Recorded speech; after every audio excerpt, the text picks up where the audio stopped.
Happy New Year, everyone. As we start 2024 with New Year plans and resolutions, we will most definitely break.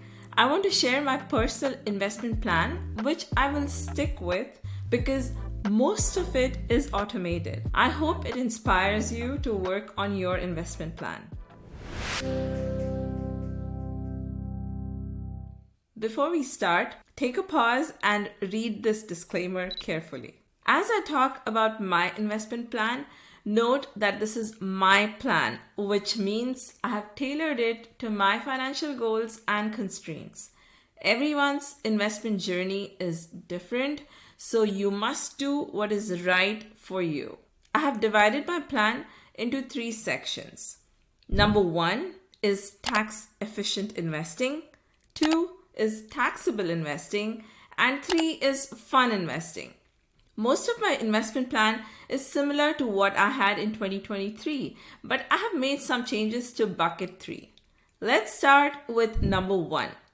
I'm maximizing tax savings in my tax efficient bucket, and here's how I do it. This year, the IRS contribution limit for 401k is $23,000. I'm maximizing my contribution to my 401k to the annual IRS limit. The advantage is a reduction of taxable income for 2024. I don't have significant liquidity needs this year that cannot be met by my cash portfolio. My previous 401k had excellent options for low-cost target date funds.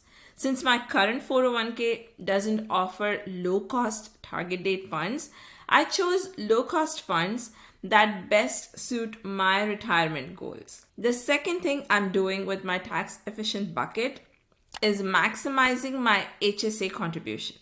The IRS HSA family contribution limit for 2024 is $8,300, 7% higher than last year's limit.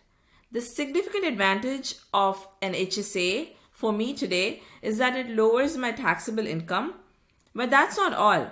The HSA allows me to generate capital gains and investment income without taxes and tax-free withdrawals for eligible medical expenses in the future.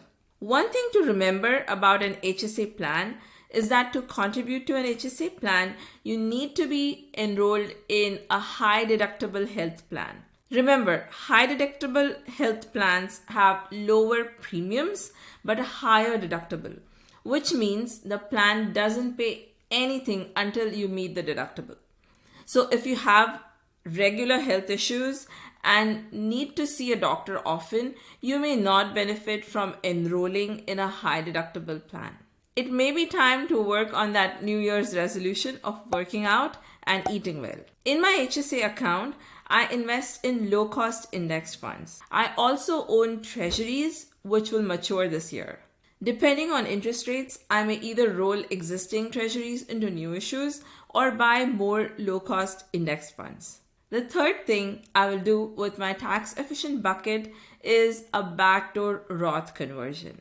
And I did it in 2023 as well. I'm ineligible to contribute to a Roth IRA directly. However, thanks to the IRS, I can use the backdoor Roth conversion option and contribute $7,000 to my Roth IRA. There is no tax benefit for me this year by making this contribution. However, I will never have to pay any taxes in the future on growth or income in my Roth account if I use this account correctly. I talked about the backdoor Roth conversion in my earlier video. If I were over 50, I could have contributed an additional $1,000. I won't complain about being younger than 50 though. The fourth thing I do with my tax efficient bucket is invest in a 529 plan for my daughter. While there is no tax break on federal taxes on contributions to a 529 plan, the state where I live offers a tax deduction on contributions. I invest in indexed funds in the 529 plan. I can withdraw from the 529 plan tax-free if I use the withdrawals for eligible educational expenses such as private school, college, or a graduate degree. Now, suppose my daughter does not use the funds in the 529 plan. In that case, I can change the beneficiary on the 529 plan from my daughter to another individual. Or I could roll over the 529 plan into a Roth IRA account for the beneficiary up to a limit after a certain period. On to bucket number 2, taxable investing.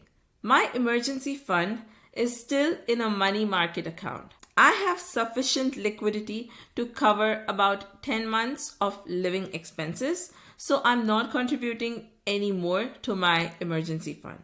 The IRS taxes any income generated in money market accounts at my ordinary income tax rate. I'm not putting my emergency fund in a tax advantaged account because I don't want the cash to be locked in case of an emergency.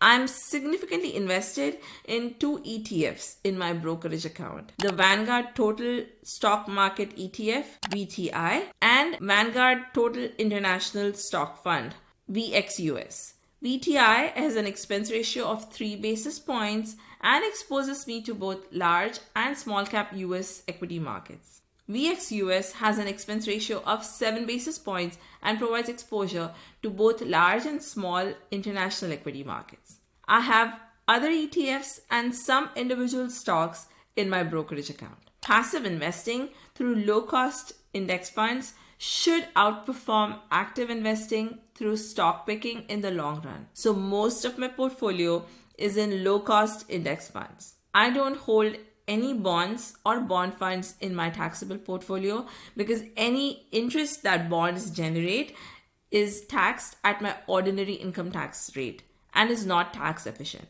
My third bucket is fund investing, which is also part of my brokerage account. Like I said before, I love index funds. That's my long-term strategy for investing, not only because index fund investing is easy to implement, but also because index investing is a better investment strategy as proven by academic researchers. But I like to invest in individual stocks from time to time. Last fall, I took an investment valuation course which reignited my interest in individual stocks. I try to keep my individual stock exposure at less than 10% of my total portfolio. I'm not a day trader, so most of my stock holdings are buy and hold. I do sell occasional losers to offset my income taxes. So there you go. Those are my 3 major investing buckets for 2024. Thank you for staying till the end. Feel free to ask questions in the comments, but I also like words of encouragement, kindness, and constructive criticism if you have no questions. If you enjoyed the content and found it useful, please give me a like and a follow, and that will do for now. As always, don't forget to be happy, kind, and your best self. I will see you in my next video. Bye.